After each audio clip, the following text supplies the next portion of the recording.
You're insane. No. Insanity is wasting your life as a nothing when you have the blood of a killer flowing in your veins.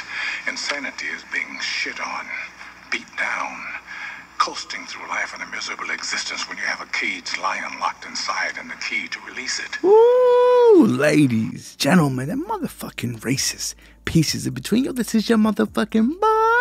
Yo, Speak. Yo, Nick. Yo, host. Motherfucking it's So Papo again with another episode of the So Papo Incognito Podcast. What we call that, people? The AKA.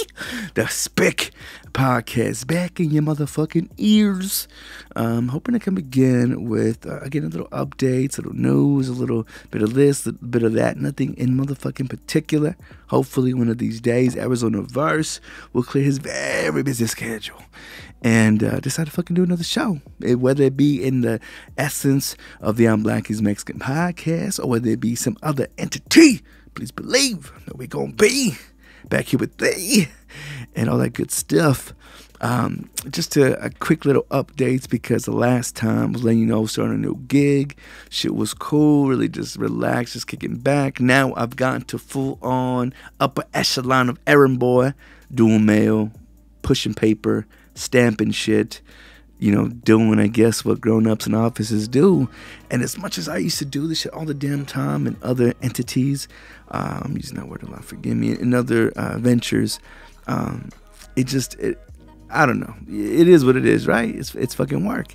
Especially I got excited that I was working for the state or for the county, whatever the fuck it is that I'm doing. I'm like, all right, I made it. I did what I wanted. It was a bit tough having a job hop like a fucking, hole in a dick. I felt like I found my place, you know what I'm saying? Decent people. Of course, it comes with its drama and its politics, but I mean, what fucking workplace doesn't? Actually, a really quick side note, we had a, little weekly meeting or whatever, and it was so funny, because, I've seen it before, but usually I knew more backstory. When I would notice people throwing subtle shade at one another, and then another bitch having to get defensive, and you know when you see a girl in DD mode, defensive and denial, like, okay, that rustles some feathers. You guys were obviously talking about each other, and I laughed too because fucking the dude who was hosting, because I'm looking at his watch, his little roller, just keeping tabs, keeping time, because they sure as shit did get to the point where we ain't really got time to fucking for this bickering. But it was funny that no matter where you go, that's gonna be there. No matter how old you are, how much tenure you have, that shit it's unescapable. It's like, not to say that drama is unavoidable, but it's definitely, I think, why chairmans and big ass companies, Fortune 500s, 100s, however that shit works, why, and I seen an article about it, y'all can do your Google, this isn't just me being sexist, but there's reasons why, unfortunately, they keep women's, females, bitches, however, I mean, even the most daintily of males outside of the boardrooms, just because whether or not it's this social injustice, boys club only shits, a lot of times, sometimes, I don't know, I can't say that one particular thing is opposed to the other, because you can have a butch dyke that thinks just like a man, acts just like a man, and puts her pheromones outside and kaputs unless she gets drunk and hops on a dick. Regardless, what I'm trying to say is a lot of times emotion gets so caught up in this shit, people don't want to deal with that whatsoever. Just how you have people, or let's say movie companies, they won't work with children. Why? Because you got to put a little bit of extra work, and that kind of shows the laziness of us and the shits that we do, because again, it's you wanting to take an easier route. And not to say, and obviously, as I'm sure y'all motherfuckers are aware, anytime you take the easier route, sure, it's easier, but how much more profitability does it bring? Or how big is the reward when you take the easy route? And mind you, it's really hard to not take that, especially with comfortability, especially with being scared and all these sort of things. We tend to do that just out of habit, out of our own safety net. I didn't realize I was as defensive as I am. And mind you, I want to say that I'm strong. I want to say that I don't show emotions, but a lot of the times, and I've caught myself, I've been checked on this. Hopefully this shit doesn't reflect at work, but personally, the fucking missus will tell me I'm so quick to play victim, or I fuck up and somehow I'm able to flip it. Mind you, I think that's just good sales technique, but it also, again, it shows just how, not to say irresponsible, but just how I don't know, I guess lack of taking responsibility, you know. And I don't know, I feel like a good bullshitter can get themselves out of anything, but you can't bullshit sometimes the fact that you're bullshitting. So again, you know, it takes a bullshitter to know bullshit. In that same essence, when you get called out, I mean, you really have to be in a land of delusion to continue that route. But again, not that I'm not speaking about anybody in particular, but you know, there's just, you know when the screw's loose. So I just hope for y'all who might have a screw or two loose, like your host truly does, then, you know, you can hopefully figure out a way to not make such a big fuss out of it.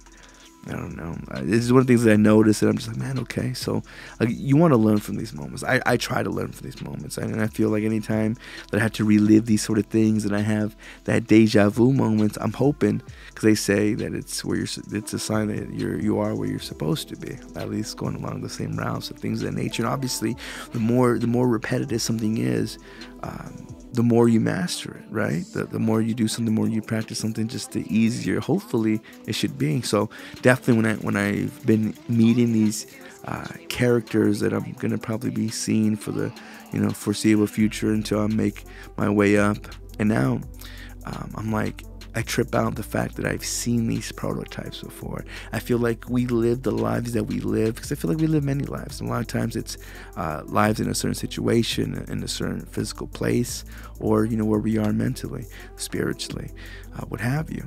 And so when I see a lot of these people, I'm like, I've met your archetype. I've dealt with you before. Hopefully I know how to tactfully and tastefully, you know, strategize and move with caution. And I laugh so much because the two biggest, meanest looking bitches in the office, who I'm sure, or I found out from other sources, of course, me being gossipy, found out, you know, that they're in other people's pockets. And definitely sometimes can be of ill will if they're not entertained or, you know, stimulated. And everybody wants to be stimulated. That's just how it is, you know. That's why sometimes you got to give to get. And I started laughing when the two bitches again that I had my eye on the most, as far as, you know, of caution, would tell me, oh, why don't you talk? Why haven't you talked? She's like, just so you know, we're the ones that you can be real with. And as soon as they said that, I'm not a sports fan. I don't remember if it's in soccer. I'm not too sure if it's the other sort of football where the ref throws a fucking flag and lets that bitch drop. And again, shit needs to stop where it stands. And I laugh because the little referee in my fucking heart or my mind threw that motherfucking yellow flag up and be like, no, bitch. Or it was not even the yellow flag, it was a red alert. And, you know, pretty much just put down the air like, I was already cautious, but you just put the fucking guard up there, because who the fuck do you think? You know what I'm saying? Like me, and I can't lie, I have a certain sort of kryptonite, but I know that if ever I see that kryptonite, that's the motherfucking devil in the flesh. And I've seen a demon before, so ain't no way that I couldn't tell who the fuck the devil is.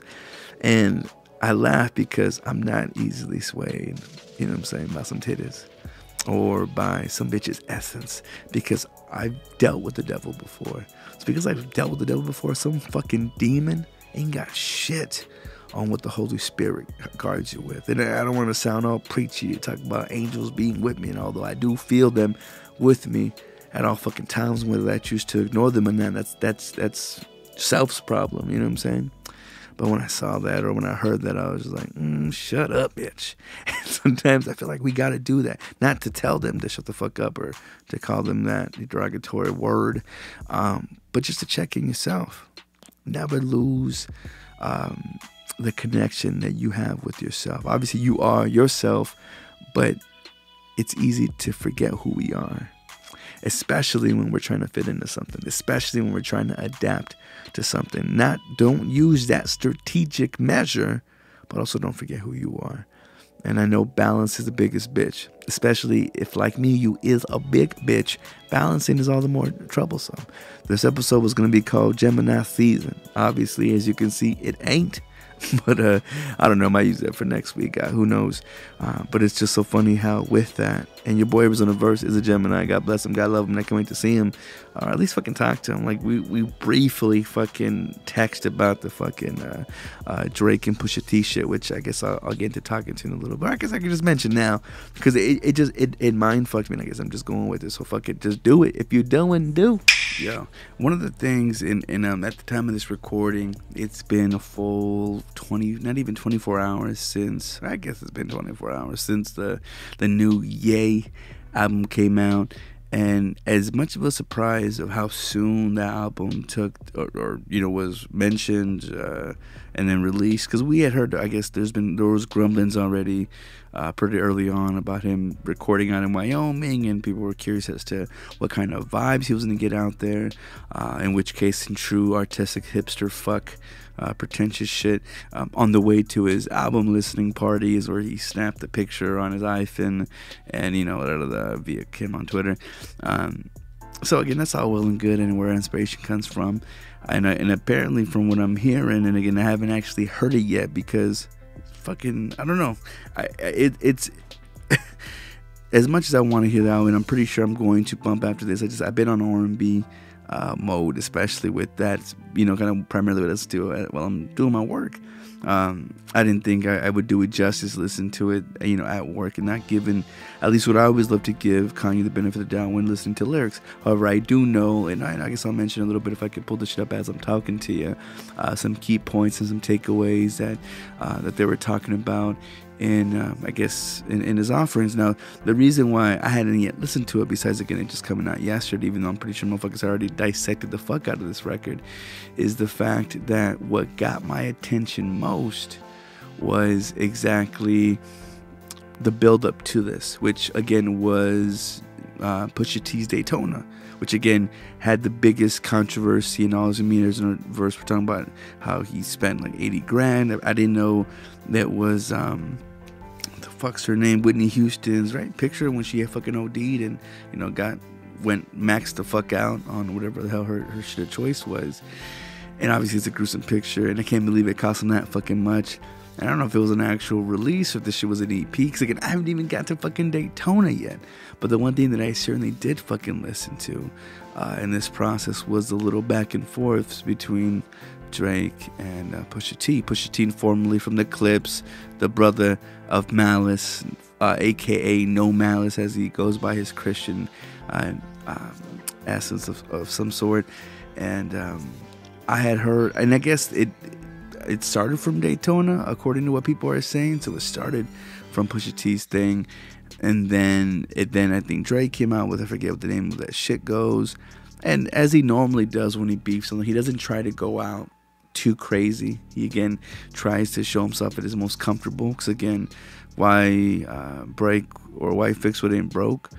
But he didn't come out with the normal single as he normally would when he gets in these little beefs of sorts. So that was different. That was odd. I don't know if that was to not use his OVO fucking sweatshop. But again, it was definitely noticeable how it just didn't have too much bang in the buck.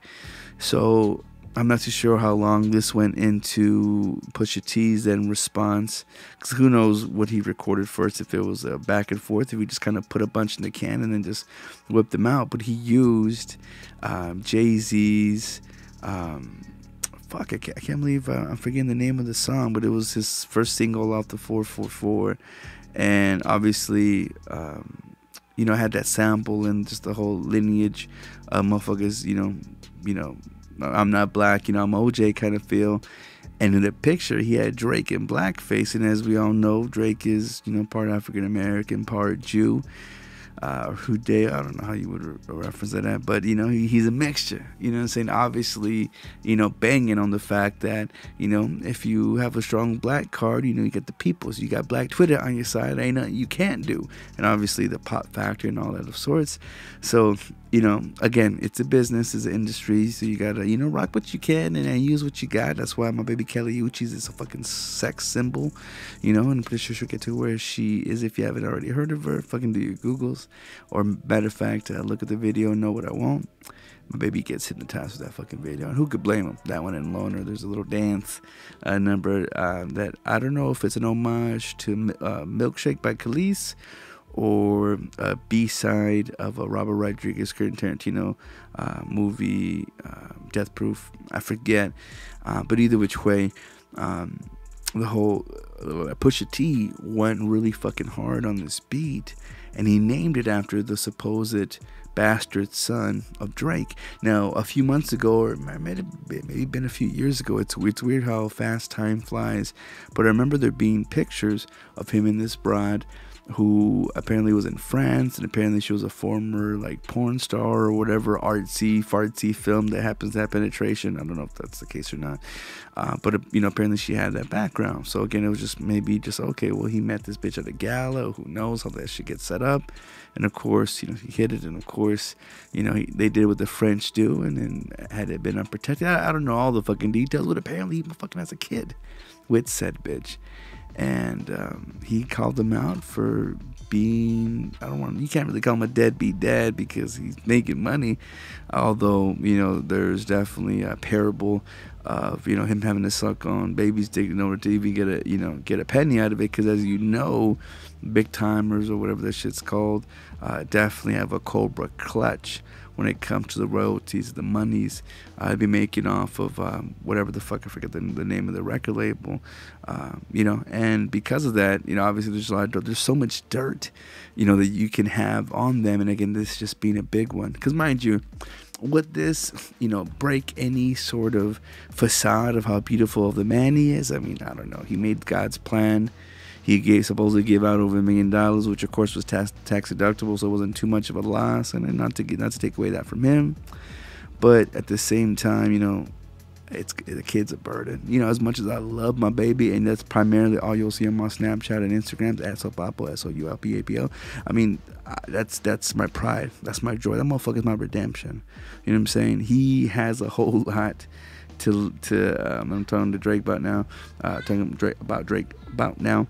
When he's a fucking pop star. You know what I'm saying? He's out there. He can probably get his dick licked in whatever fucking state or restaurant he goes into. So he definitely can't have that way down, even if he was sending, or I don't know how that shit works. But normally, and maybe just because I'm lowly and I have nothing to show other than my pride and my joy, that being my baby, he again has a career that's his pride and his joy. So I again explain why he wouldn't put that shit on a pedestal. I don't know if it was because maybe it started from where it is, or because it didn't come from a place of love, but from a place of he wanted to nix it. The bitch said no, and it's gonna stir some bad blood, because obviously now he's going, whatever it is, they even mentioned there being possible paternity suits in this whole endeavor. Like, it's still foul, him, just maybe not being a part of it. And that was the biggest tickle, because that was the name of the song, Adeline or Addy something, of the whole, again, what Drake has behind in his past, or in the closet. And who knows what other shit the motherfucker had in the closet, because whatever. It could have been a beard. I don't know. I'm just talking shit now. But I laugh that, I don't know how long afterwards, there's a fucking public post, news articles talking about Drake willing to pay $100,000 for any fucking dirt on Pusha T. Mind you, Pusha T being, for lack of a better word, a fucking cocaine rapper, that would only help his image. As far as any kind of fuck shit, gay shit, what have you, that can, again, ruin the whatever facade that he happens to have. Who knows if what will come out. But you gotta believe you made some enemies along the way, and you gotta believe that those people definitely wouldn't mind getting $100K. So how that would work, I don't know. And next baby moms, I mean, we've seen the beefs with fucking not Fat Joe, who am I thinking? He keeps his nose pretty clean, surprisingly enough, but like the shit with Rick Ross's baby mama and 50 Cent, who fucking sued him over a fucking porn that he leaked on his website.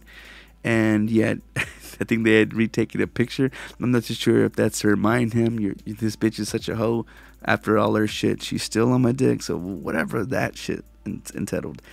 When you leave strings like that again, not only can their stories be bought for publication, which is fucking sickening that, you can be a public figure and you have to buy the fucking rights of your likeness in order to make sure that someone doesn't shit on it or parody it or to use it against you, make it into a fucking book or a movie, what have you.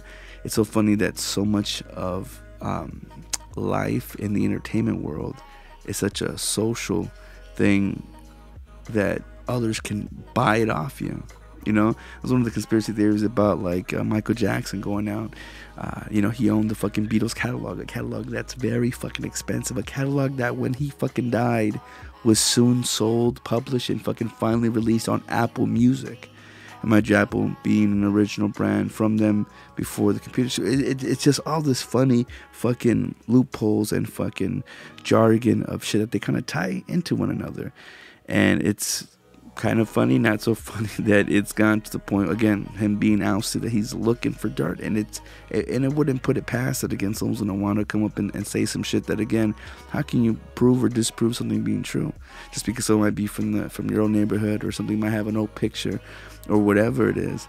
Like, we truly live in the time of transparency that in a fucked up dramatic way, I can't wait to see what comes from this. It could only be bad. None of it could be good. And it's fucked up that this distraction has become so addicting, in the sense to where, again, we want to know this shit. We want to know the fuck shit. We gotta know. Like, when you see a fucking accident, you can't help but fucking stare and slow down fucking traffic. Thank you so much. Like, it's just, it's mind-boggling. And if that doesn't scare you to not want to, become a public figure, well, then I don't know what the fuck could. Because we see with politicians, we see with this motherfucking Trump recently had pardoned some guy, I don't know what nationality it is, some foreign, totally pardoned this motherfucker from being, what was it? He had, I don't know how many years he had gotten, but he was guilty of fraud in campaigns. Which, again, if a president's gonna pardon something like that, you gotta believe that this motherfucker, could have people like that working for him. I mean, it's no fucking doubt his lawyer who will pay motherfuckers off, and that's just what you do. Like, if you got money, there's so much you can get away with, and it's terrible because it makes you wonder, well, what can someone who isn't affluent, be able to do? But I think it's that very thing that should collect us as a people, because it is us 99 versus that 1 fucking percent. As many as we do see, can you imagine the fact that they're considered the 1%ers? Like, there's so much of us, there's so much that we can do, so much that we can revolt against. But I think life is just, the access to certain things is so easy. The things that, again, we never would have had back in the day, that we had to fucking bust a sweat for, it comes at such a fucking touch of a button that we constantly carry on us, that, there's no doubt maybe too late for us to be ever to let go, because it's made life too easy. Comfortability not only is, to me, like one of the biggest sins, because it allows us to be suckered or allows us to be easily bought, that it'd be difficult to take that itty bitty thing away. Just how, I'm a gamer. I'm not that fucking hardcore, but you've seen probably videos of kids losing their shit because their parents disconnected the game, or because the internet went out, or because something lagged and whatever the fucking motherfucker got shot. Imagine them playing video games and they fucking want to break a keyboard. Like, it's so sickening, ridiculous, again, what our addictions could do, because addiction is real. There's no doubt about it. Whether or not you want to believe that you're an addict of something, whatever, you could never possibly let go if you're addicted to it, and that may not be a problem if you perform it in moderation, or if it hasn't consumed other responsibilities. Same thing could be said with name your poison, or fucking love, or whatever. How the hell you spend your, every other 30 seconds of, stimulation, whatever the fuck that is, it is. And in fact, controls us. I mean, whether you want to be mad at that or not, that's just a part of life. But in life, and I don't know if you caught the beginning clip, or that came from a movie called Wanted, and it came out fucking about 10 years ago. If y'all don't remember it, it was a movie with Angelina Jolie, who of course is just the biggest, most famous minx / siren / bag of bones that equals pure sex and lust. Of course, they put her on there just because, and mind you, I know she's a whole lot more than that. She was part of the UN, and she, helps kids. She's adopted so fucking many of them. Fucking Brad Pitt really got the tail into that shit up his ass. She's an angel, or possibly devil reincarnated. I don't know what the fuck you'd want to call it. But she sold tickets, and this is, again, one of those blockbuster films that, just was all, what would you call it? I mean, it was just all, popcorn, whatever. It's a good little time, right? And movie deals with a dude who, you know, was living a life that, again, was for his protection, just to realize he wasn't living up to his potential. Yada, yada. You got to find the warrior inside yourself. And I feel like in all the things that we do, whether the struggles or the hurdles we got to make it over, whether obstacles that get in our way, the tests that the universe puts in front of us to make us stronger, I feel like, because either you're a gatherer or you're a hunter, you know what I'm saying?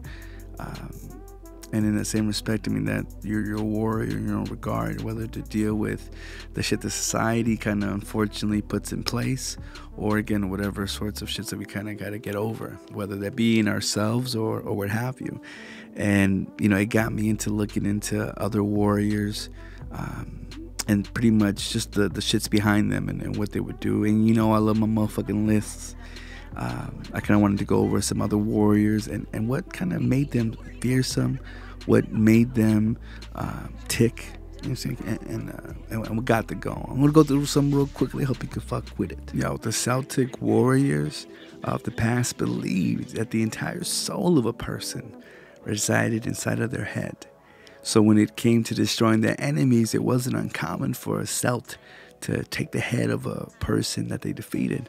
In fact, having a collection of heads was actually seen as somewhat of an honor, and it was something to brag about. Think like dick length or something.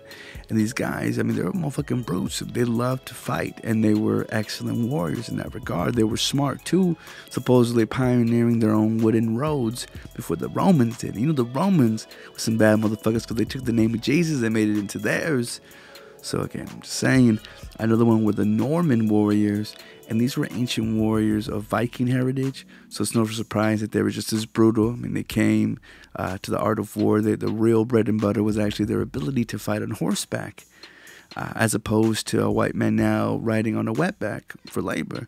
Now, not only were they incredibly well equipped, they're masters of fighting and riding, of course, and this allowed them to clean up quickly and, of course, make a quick getaway. Some would say on some bitch ass shit, but either way, the ancient Normans, they were some of the originators of using progressive military tactics, often doing things out of the ordinary on purpose in order to confuse their opponents. I feel like that's something that gets lost upon people nowadays. You do shit that's predictable, they're going to come to that defense. Now, the Macedonian warriors, and I'm not too sure if they're in the Biblioteca or not. I'm talking about the Bible, not the library. But the Macedonians, they were once most feared warriors in the globe. Funny enough, the majority of the army actually started as from a working class of people like farmers and motherfuckers like that alike. And when Alexander the Great's father trained them, they began to really flourish as a global superpower. So, of course, discipline was key, and rules were incredibly strict. And again, and I know for any of those that follow Ramadan, when you do that, you do feel a spiritual connectivity because you were strict. If you follow, just like any good diet, you cheat and you fuck it all up. But when you strict, when you be about it, you really be about it. And anyway, this allowed them to become extremely regimed and meticulous in their practice. And the Macedonian military was actually famous for using strategy and numbers to their advantage, aka science. And everyone who fought in this army was extremely loyal. That's one thing that you can't disregard when you move in masses. And a large group of unpaid infantrymen marched alongside Alexander the Great for over 200,000 miles on their Asiatic campaign, just to fight alongside the legend himself. My baby is Alexander the Great. Others that you remember in warriors of 300s and whatnot, the Spartans. So again, just like that, the Spartan boys that were sent off to start training for the military at the age of 5. They lived in barracks to learn about brotherhood and weaponry, probably fucking each other. By the age of 12, they were taught to survive in the wild, often with nothing more than their weapons and a cape. No shoes, no fucking chanclas, nothing. And they reached, at the age of 18, life was essentially all about the military. So Spartan warriors were brought up to understand that their entire lives were dedicated to the state of Sparta. And that allowed them to be so powerful. A man was expected to be able to serve the Spartan military until the age of 60. I don't know how long I thought average life was 28, but I guess regardless if they were about it, Again, there's a theme to this. Now the Huns were pretty much like a sketchy bunch. They were also known to slash the cheeks of their newborn boys in order to teach them to deal with pain right from the get-go. That also left marks on them, differentiating them from anyone else. And the Huns, like to fight on horseback, just like the Normans, and they had it down to a science. They were a dominating force that swept across Europe to the sounds of yells and galloping, and the way that they rode their horses also allowed them to have greater mobility than most of their enemies. They also had invented the Hunnic bow, which was far more advanced than anything else as far as like long distance shits go. They didn't have fucking snipers, so for y'all niggas who are campers, that's as good as you got. But along with all them, the Vikings had a reputation for being absolute brutes, and for good reason, because they were incredibly feared, and the most prized possessions of a Viking warrior was a sword, and it was often handed down for generations. They were also masters of fighting out at sea, and their long boats could hold over 60 warriors to get to any places fast. Now, when I think of things being passed down, I don't know why the fuck I think of that story from Pulp Fiction. Bruce Willis's character, whose dad was in the army, and they passed on the watch, and then ultimately, before it was passed on to him, fucking Christopher Watkins had to tell him that he fucking kept it up his asshole the whole time he was held up, fucking John McCain style in a cage. But bringing it back to Arizona, bringing it back to me, bringing it out to my peoples, the Aztec warriors. By the age of 17, Aztec boys were expected to be ready to be considered warriors. And to these warriors, bravery was the highest honor. And the most respected and feared warriors wore full-on jaguar hides. And they preferred to fight with stabbing javelins, spears, and clubs rather than swords. And for defense, they had like a round shield with feathers for decoration that were used in order to move up the ranks. And a warrior would have to capture enemies, and captives were often used for sacrificial ceremonies to bring good to the kingdom, a la the sacrifice that we normally have at the end of each show, giving a putita to God in the highest regard. Speaking of highest regard, samurai warriors, like the knights following the code of chivalry, the samurai followed their own code called Bishudo, and they often had shaved hairlines in order to make wearing a helmet more comfortable during battle. And samurai swords were then often tested on prisoners and were also named. So the samurai treasured their swords like nothing else. And a samurai was highly literate and well-educated. As for protection, their armor was designed in such a way that allowed them to be agile, yet protected as possible. So if a surprise attack were to occur, they needed to be able to maneuver quickly. Same reason, motherfuckers like in the Middle East, how they wear like what looks like a motherfucking dress. That's to not only stay fresh and to do your thing, but also so you could fucking hike that bitch up and fucking run. It's all about being able to be aerodynamic, and I'm not sure how that would have worked, but the Batman suit ain't fucking perfect, you know what I mean? So, and every piece of honor, has its armor has its chink, and I feel like that's one of the things that I've learned to try to check myself on, not only in myself but also in others. Again, going into this new place, I've met all the fucking old prototypes, if you will, of people that I've interacted with in the past, and I feel like when that happens, it's supposed to be like a sign of synchronicity. They say anytime you have like a fucking deja vu moment, it's supposed to be because you're supposed to be there, or maybe you've lived that life in the past, if that makes any sense. Like, I feel like there's so many fucking different parallel universes, and different ways that we can go, which is why I feel like nothing is, even as much as something is meant to be, depending on what path it takes to get there, and it's meant to be. In the same respect that maybe you have with faith, there's different paths to illumination or to enlightenment. Again, each person's path is different, but that doesn't negate the fact or disprove that that omnipresent Omega, Alpha, all that good stuff that leads up to the very tippy top. Again, that that don't make it not true, if that makes any sense. Again, there's different ways to climb a fucking mountain. And again, when dealing with all these people, I feel like I had to put my God's armor on, so to speak, because just you're gonna face, if we're lucky, and we're on this ongoing track, I don't know if you ever played Donkey Kong, where you're riding the fucking barrels, you know, on this railroad kind of thing. Like, you got to be prepared to make those jumps. You got to be able to platformer your way through this bitch. And I laugh because with any place that you work, there's going to be politic or circles or little gossip groups or what have you, especially when you're working with bitches. And not to, again, to negate, you know, the fact of, you know, most chairmans, and I'm not too sure if I mentioned this or not because I had to re-record this a time or two, fucking not being able to save shit's a bitch. But in most boardrooms, especially the big wigs, the CEOs, fucking Fortune 5, 3, 2, I don't know how the shit works.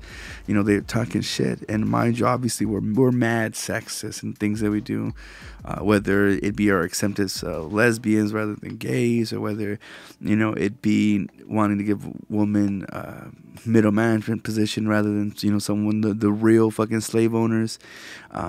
You know, whatever the reason for the sexist remarks or beliefs, and again, it's a society problem. You know, whether it be a boys club shit or not. I mean, then it evolves into a race thing. So either which way, someone's getting shit on, other than that 1%, which is why, again, is why I mentioned, if we were to fucking gather together, like truly fucking revolt, we fucking take the world back, you know. But again, some things are just harder to do because of how easy we have it. You know, first world problems, whatever, hashtag that bitch. But when dealing with some of these women, I laugh because, you know, mind you, I have kryptonite. You know, there's definitely kryptonite out there that can fucking turn a chink of my armor into full-on fucking Adam and Eve nudity. You know, said came the fucking serpent to do, you know, what have you. And I laugh, though, because there's these two older brides that, you know, right away were, you know, telling me, or not right away, but, you know, once the coast was clear, oh, why haven't you talked today? Just so you know, you could be real with us. You know, we're the real ones. And as soon as that shit happens, again, I'm not a sports fan, but the fucking referee in my fucking back of my mind threw that fucking flag so up in the air, it was a red alert. And just right away let me know, okay, you're trying to lure me. Like, bitch, as weak as I can be right now ain't that fucking moment. Not today, Satan. You know what I'm saying?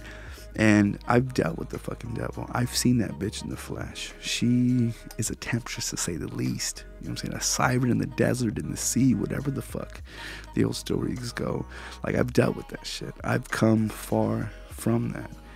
And again, am I likely to make dumb decisions in different circumstances? Yeah, no fucking doubt. I mean, I'm constantly surprised at how dumb I can be.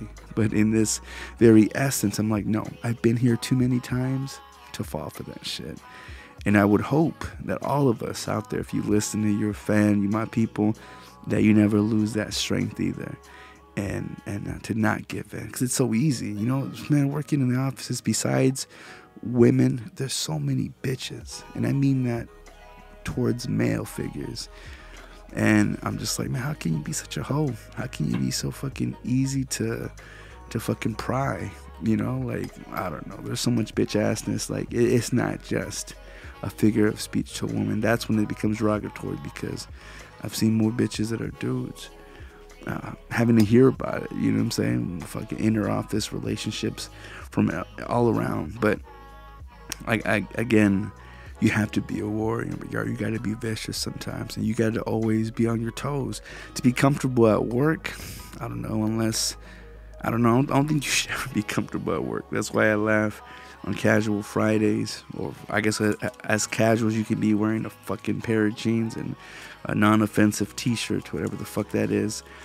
I gotta laugh when you know, they tell, because I try to be, mind you, I don't fucking dress in suits or nothing like that, but you know what I'm saying, my slacks and a button up. And the one day of the week that I don't have to wear that, they fucking, you know, they'll kind of bag on me a little bit, like, you know, it's, you know, casual dressing. Like, yeah, I'm not trying to get comfortable with you motherfuckers. I don't say that shit, but I'm not trying to get too comfortable to where I'm gonna start speaking my mind, then I'm really gonna get in trouble, because you don't want to hear me speak my mind.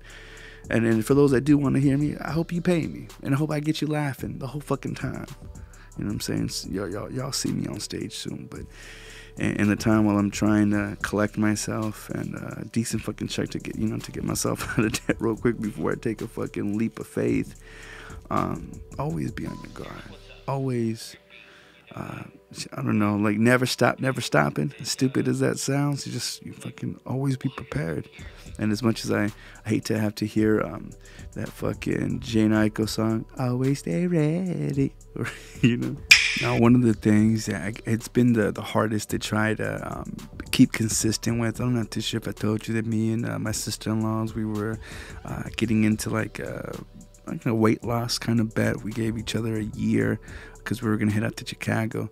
And the fucking pot is at $1,000. Every 2 weeks we check in, we weigh in, we gotta do all the BMI bullshit, and again, we gotta put in money each time to hopefully, win it all at the end of the year. And we're at the last month mark, and I can't front y'all people, like, whether it be I like food or whether it be like I like chilling, all those things are interfucking each other and have made it to where I'm in third place right now. Mind you, it's not a bad place to be, but like Ricky Baba said, either you're first or you're last, especially when there's money on the line. And me being the Jew that I am, you figure that I'd be more on it, especially for the fact that, for y'all that don't know, I was like over 400 pounds early on in life. And it wasn't until like I found God and a bitch that made me follow her up a mountain to where I lost legit over 200 pounds, to where I damn near made it to my goal weight. Which, mind you, having to lose 200 pounds is no fucking easy feat. And I don't know what it was that really fucking made me go as hard as I did. I'm talking fucking mountain hiking in the morning, to then walking with some little old ladies at the park, to then legit going to the gym and, working on all the other body parts. And I was like so strict to myself. All I ate was fucking tuna, and for flavor, salsa. You know what I'm saying? I mean, God bless it, I had my grandma to baby me along the way. It was the hardest thing to do, but it was weird how easy it was at the same time. Because now looking back, I'm like, fuck, it's difficult now, because now I have not only in-house ass, but at the same time, I get catered to. So it makes it just all the more difficult to have to get off your ass. Which I guess shouldn't be, because I got a whole lot more house chores to do. But regardless, it again, having to harness that again has been difficult. It's again, I made it damn near past back where I was, and of course it's taken downpours on confidence, a bit of personality, been making me more vicious and not as righteous as I wish I would be. But that's just something that only for the folks that have had to struggle with weight can understand. But again, the fucking plot thickens as fat as the fucking pot gets. And again, I just did a recount, and I'm like, man, like I can really use winning that money, because not only have we invested into something that could have gone to something else, you know what I'm saying, higher grade of weed, maybe another pack of cigarettes. Whatever nonsense fucking Disney Infinity or Skylander fucking figurine the kids want, like, and my little collectibles, like, there's so much. There's literally not enough money in the world to get everything that we want, that we need, and, surplus in between.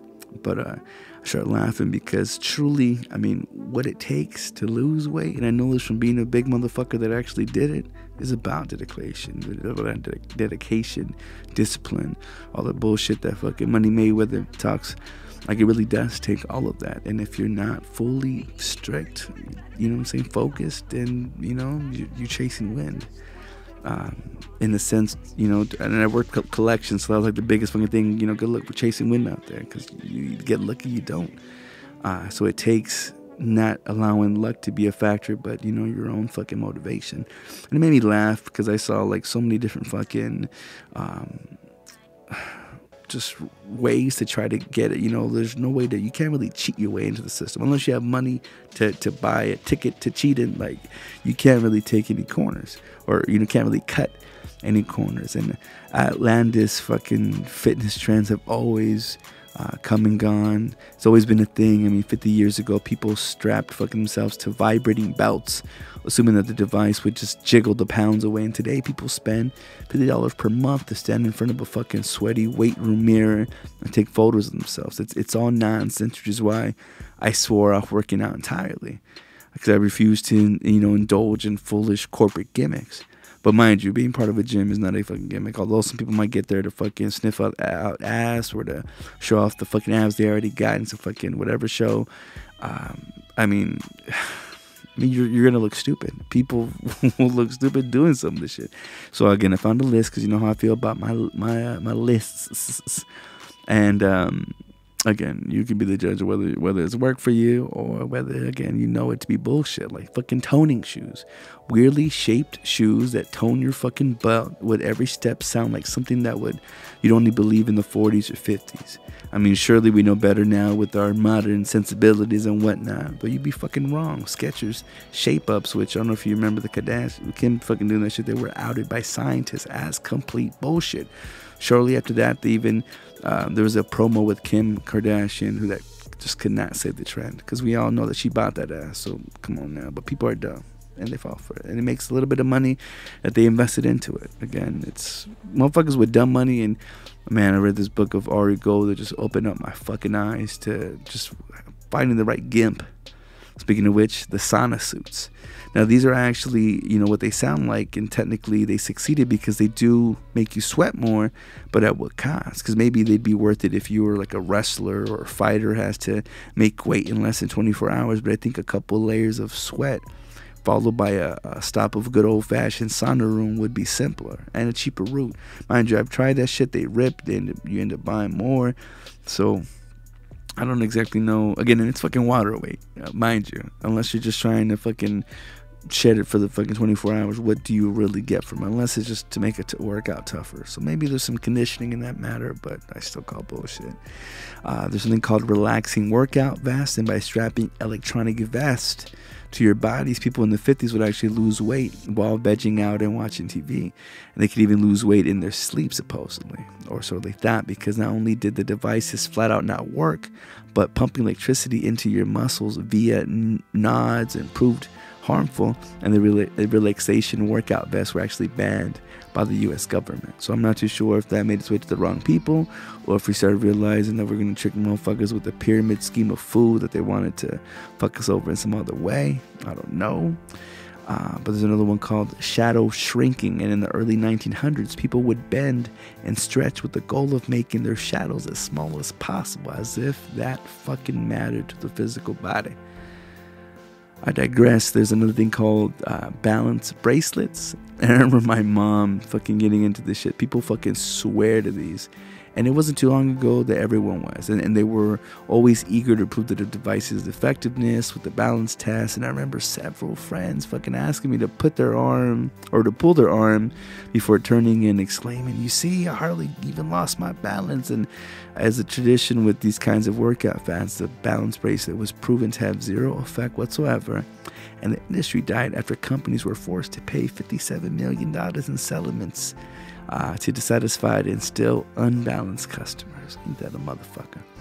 Again, I was talking about earlier, the vibrating belts, where I think back in the 60s, people bought into the ideas of wrapping one of these around their gut and fucking flipping the on switch as if that was going to shake the fucking fat away. And you think that you will learn the first time, but the similar device surfaced in the 2000s.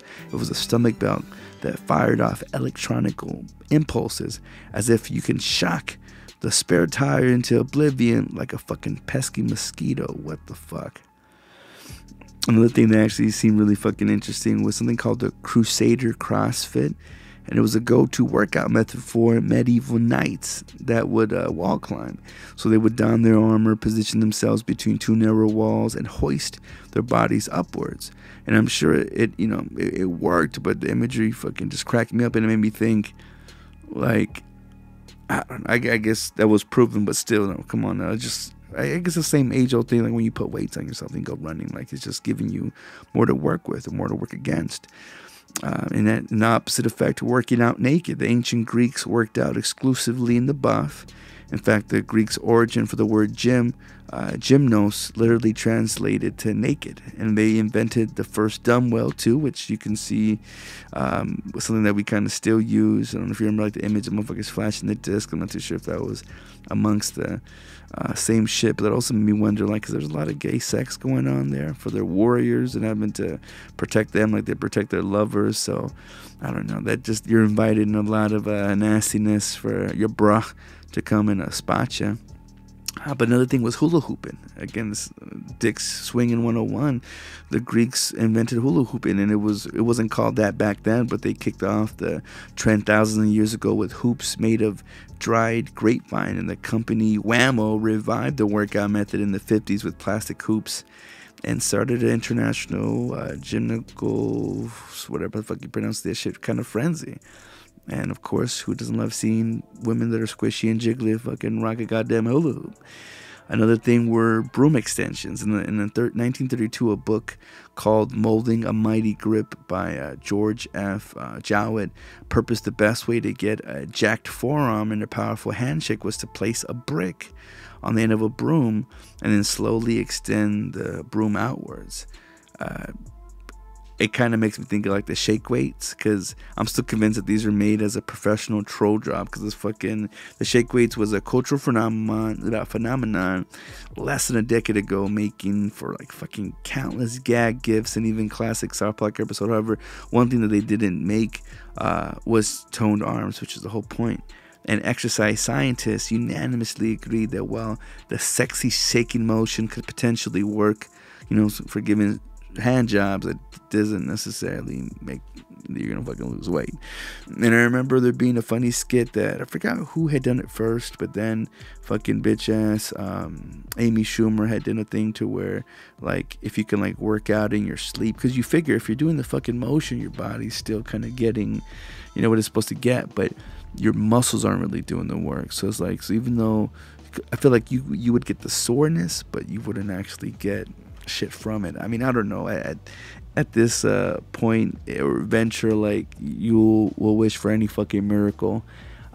You might even fucking pray to a god you might not even believe in. And I think I mentioned this before in famous old sayings, but just thinking of that, Voltaire, before he had died, I guess, I don't know if it was a priest or whatever, shaman motherfucker that was with them, had tried to renounce Satan and, kind of give him a clearer passageway up the, stairway to heaven. And Voltaire said, now is not the time to make new enemies, which I just, as blasphemous as that sounds, it's just fucking genius, because who's to say what side is up? What did you say? I said I don't know who I am.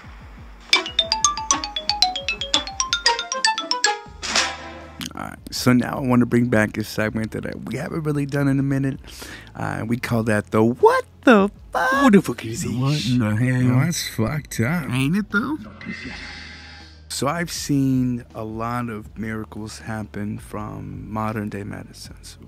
And whether you want to consider miracles or not, because that's what scientifically some shit was supposed to take, the body is unpredictable as much as we can predict its functions. You just don't know what's going to work sometimes. Sometimes you might have a fucking reaction, you know what I'm saying? And I've heard a lot of stories of kids with cancer, kids with just all these fucked up diseases that are in constant pain, and marijuana or the abstract CBD from it has, if not cured, then at least allowed for fucking treatment to not be as brutal as it has been. And there are stories of motherfuckers out in the UK that's, low-key gave their kids something and miraculously it fucking killed the tumor. Like, it's crazy, like the power of prayer, but it's also crazy the power of this little fucking plant that we are so fucking scared of.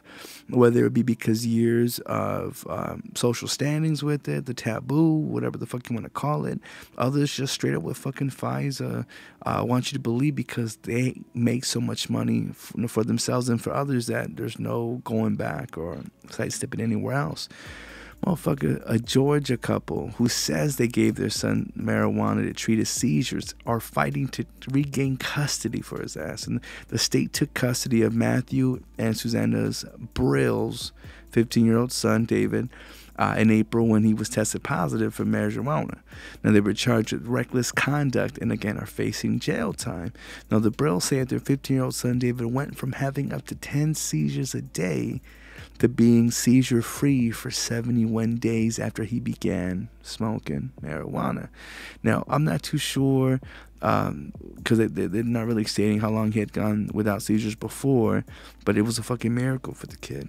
And currently, medical marijuana is legal in 29 states, and Washington, D.C., 9 states, and D.C., again, allow for legal recreational marijuana. So there's some motherfucking places already having fun with it, but there's no doubt in the things that come from the oils, and I mean, mind you, the most nutrients of the plant. Can you get fucking high off of it? Without any doubt. I just ripped a fucking hit right now and I feel incredible. I feel, relaxed without any doubt. You could probably hear it in my voice, but at the same time, like, I'm so passionate. I love so much with it.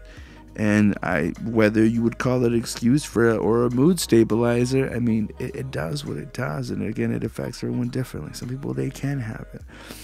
The smoking part might seem like you're letting a little kid smoke, but if they would just let him ingest it, or they were to give him the little oils, there's so many ways to do it now medically. I don't know if they have medical cards where they was at, but it's something they just let them fucking smoke it. So mind you, that is technically illegal.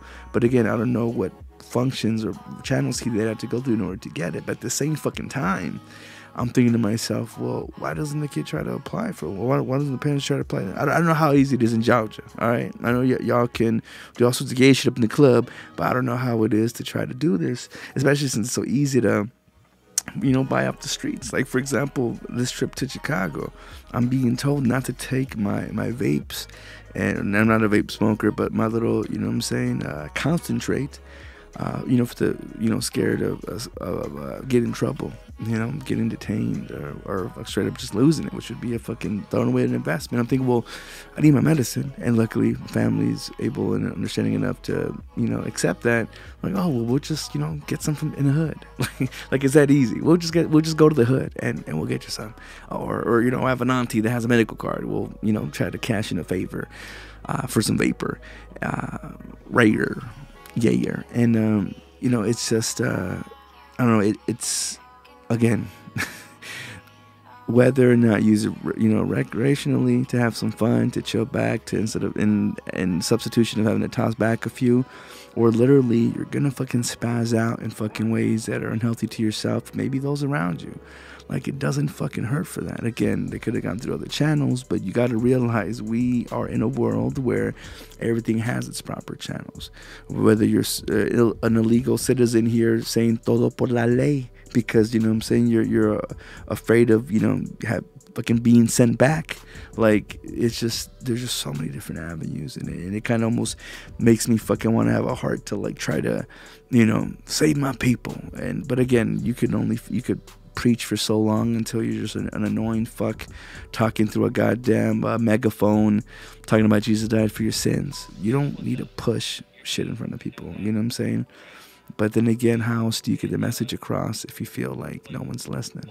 What the fuck is he? What in the hell? That's fucked up, ain't it though? Yo, the family of a 30-year-old man who was shot dead by a sheriff's deputy has been awarded a total amount of $4 in damages following a wrongful death lawsuit. Now, Gregory Vaughn Hill Jr. was shot through his garage door on back January 2014 by a deputy of the St. Lucie County, Florida, in response to a noise complaint. He was found with an unloaded gun, but whether he was holding it is still being disputed.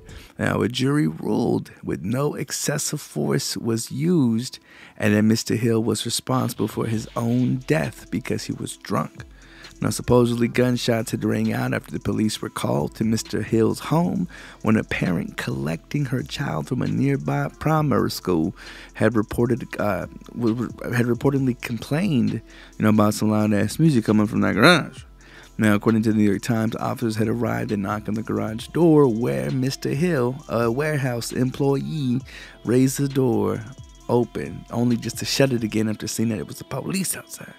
Now, one of the officers opened fire 4 times as the door closed, hitting Mr. Hill 3 times, once in the head. Now, a judge had asked the jury to decide if Mr. Hill's constitutional rights had been violated, and if so, whether his family should receive any sort of compensation. Now, after hours of deliberation, the jury awarded $1 to his mother for funeral costs and $1 each of his 3 children. Now, it wasn't decided if Mr. Hill was 99% responsible for his own death, meaning the sheriff's department is only required to pay 1% of the damages, and this would only leave the family with 4 cents for any motherfuckers that do the math.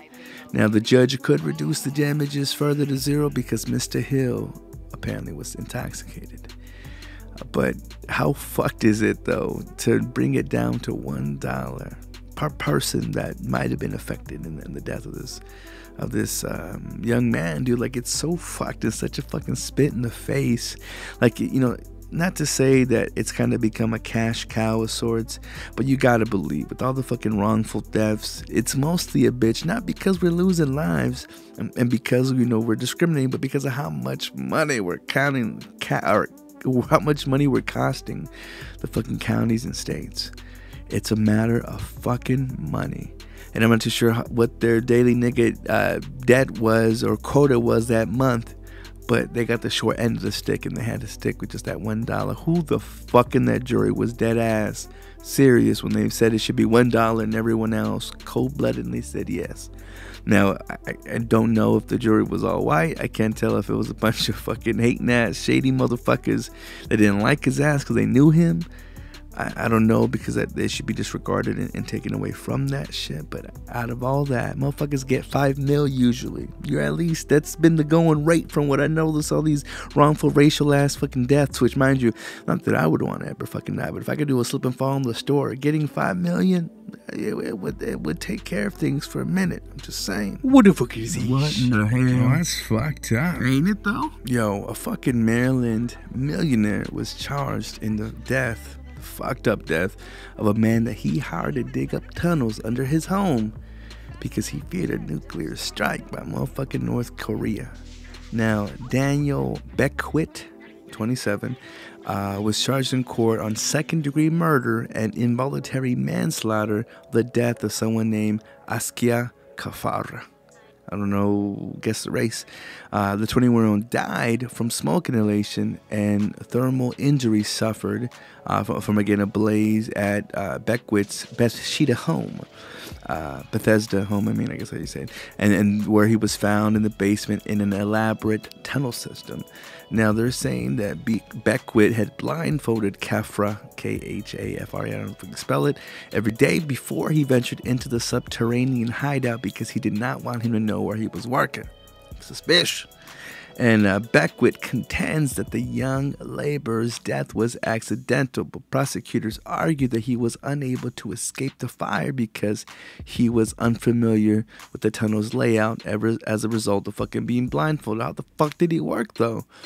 And that don't make no sense. He's there just fucking watching the whole time to make sure he never fucking peeked. Like, I don't get it. But the network of tunnels, though, were 20 feet deep and branched out 200 feet. Now, documents also stated that they had been powered by a daisy chain of extension cords, which again had created the fire hazard to begin with. And prosecutors say that they looked through the Khafra's phone and they said that they saw that there's a text from the tunnels to Beckwith using like some kind of underground Wi-Fi network, and he texted to say that he smelled smoke. So of course then Beckwith flipped the circuit breakers twice to try to fix the problem, proving that he was aware of the potentially serious issue. And again, when they're trying to look as to a little bit deeper into his history, Beckwith, who had made millions in the tech industry, tried to save him supposedly, and he had the Gaddafi guy, and it's not how you say his last name, but he had called 911. He hospitalized himself. And Bon Sip, who had described Beckwith's project as a do-it-yourself version of a Cold World War era bomb shelter, it's kind of what got him into the fucking mess. So it's crazy. He tried to create this fucking bunker, and obviously it shit on this guy. I don't know how. I don't know. When you got fucking money, I guess, it wouldn't be hard to fucking pay some young kid into digging some fucking holes for you. It almost, in a fucked up way, kind of makes me think of Fallout.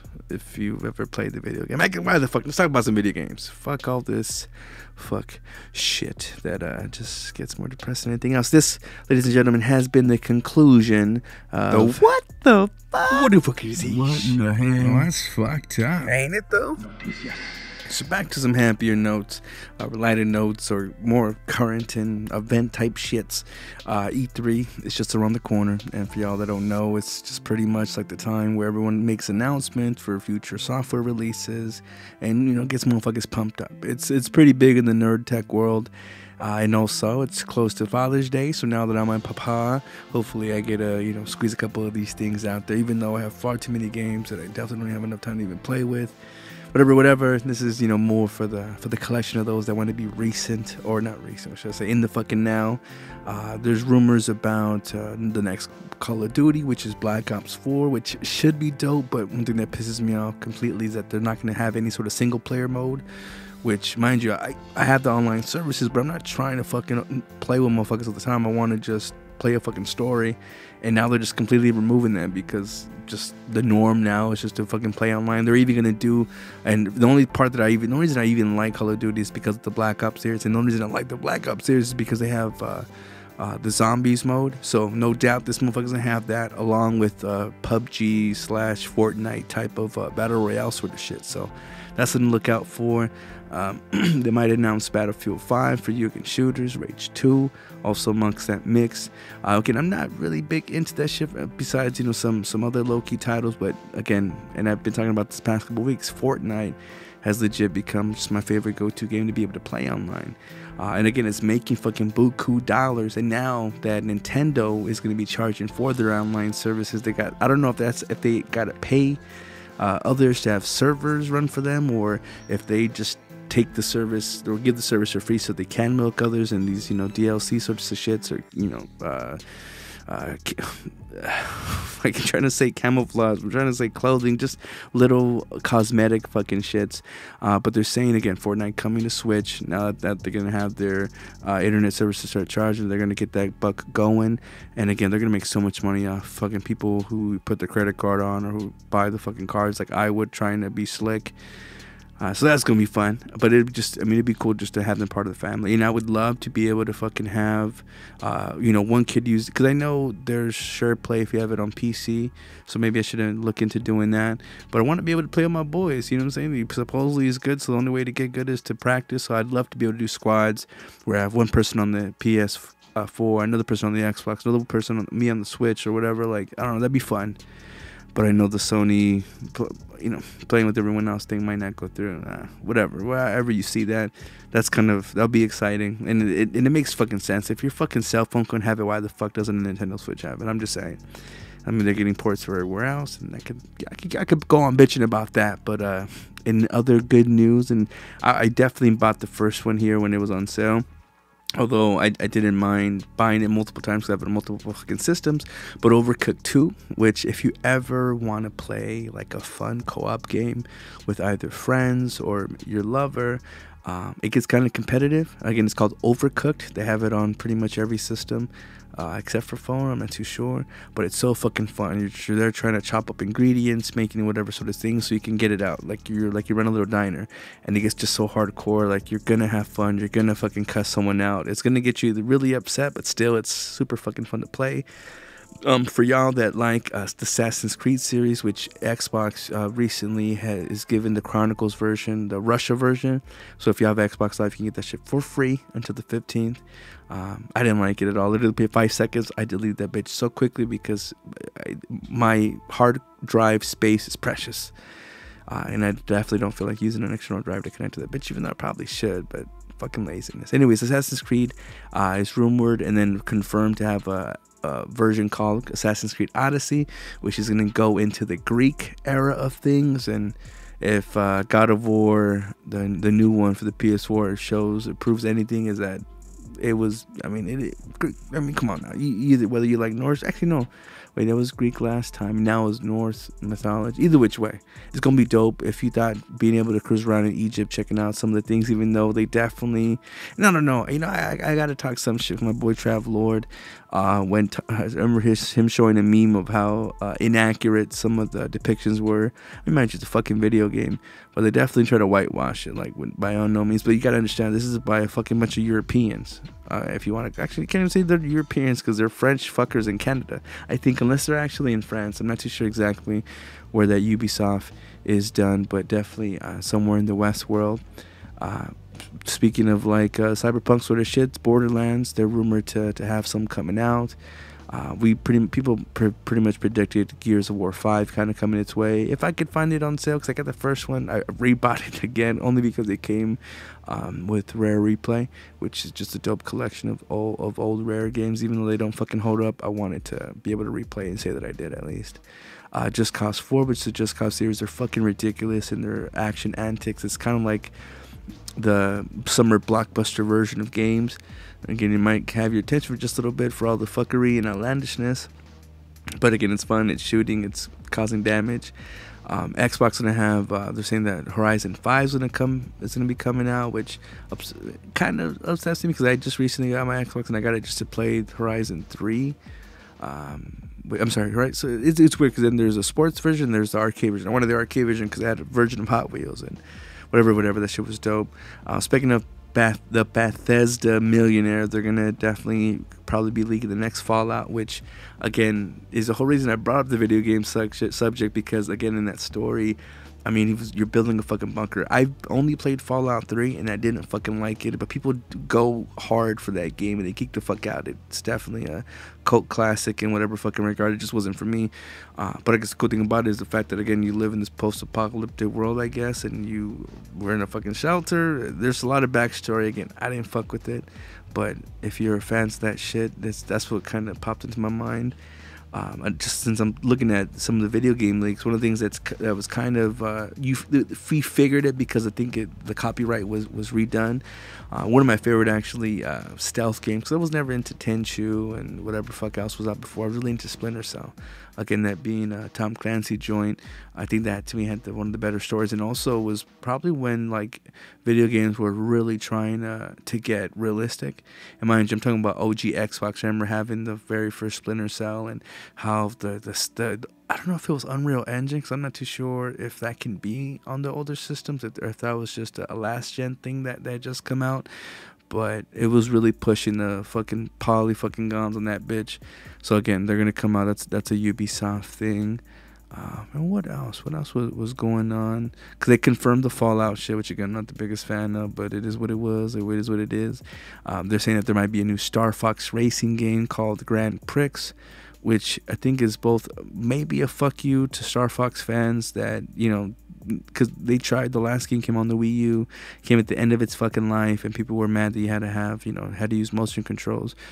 So I'm not too sure if this is their way of satisfying them, since they didn't give them a legit, real version of it. Since it was pretty much a fucking remake every fucking time they make that game. Like, I don't know why the fuck they keep remaking the same shit. I remember Rare, I think they wanted to do their own kind of game, some kind of dinosaur game, and they turned that bitch into Star Fox Adventures on the GameCube.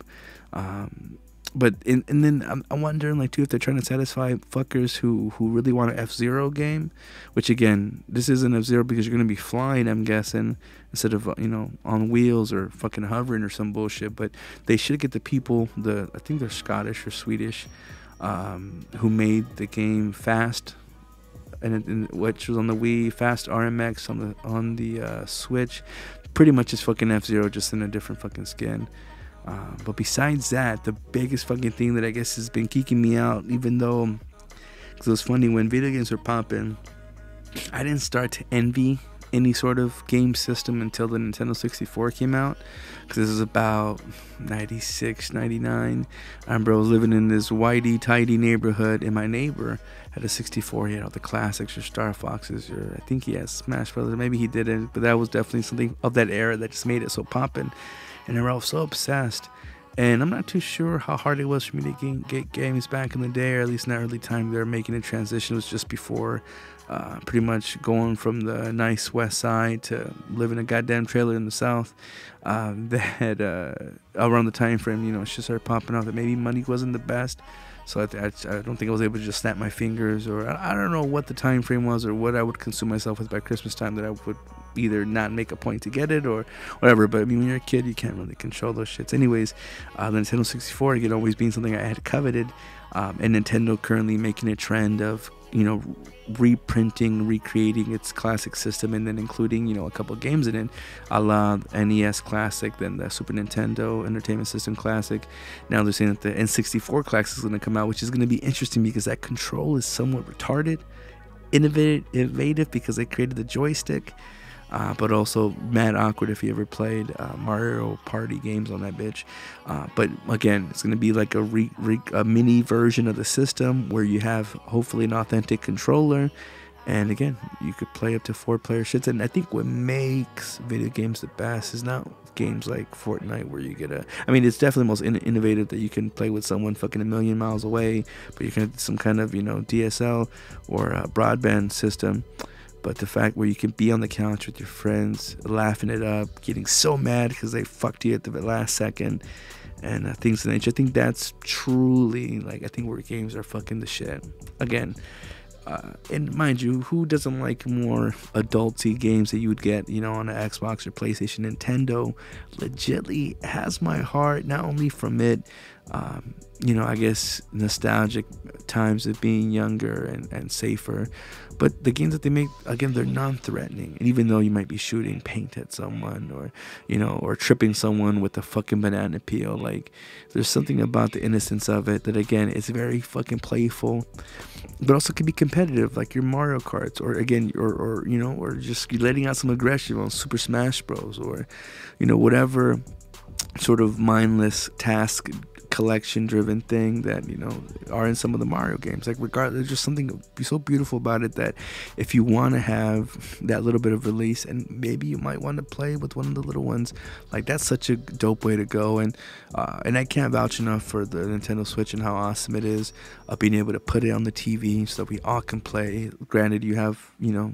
all the controllers and components necessary, then being able to take that bitch on the fly, to put it away, you know what I'm saying, or play with it on the road, or maybe once the kids are asleep, you don't turn on the fucking TV, you could put some headphones and fucking enjoy yourself, you know what I'm saying? Like, I see this is the bitch about fucking addiction, because you can get so much addiction from everyday life, whether that be something that you're literally feeding, or something that just kind of gives you strength and keeps you going. Like, be addicted to life and all the joys that we have in it.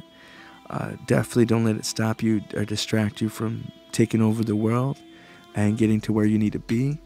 But when even God rested, you know what I'm saying? So those moments that you do get a rest, you hopefully cleanse yourself of everything and fucking enjoy yourself.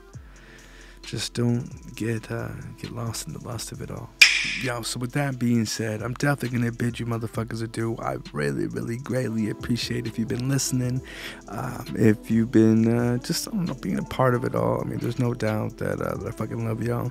If ever you want to get at me without any doubt on most social medias, you can always reach me at Papo. Again, that's SOULPAPO. If you ever want to become a producer of the motherfucking show, we can go to www.patreon.com/SoulPapo, or shoot me an email at outlook@gmail. I think I have a Yahoo one, I'm pretty fucking sure, just cuz.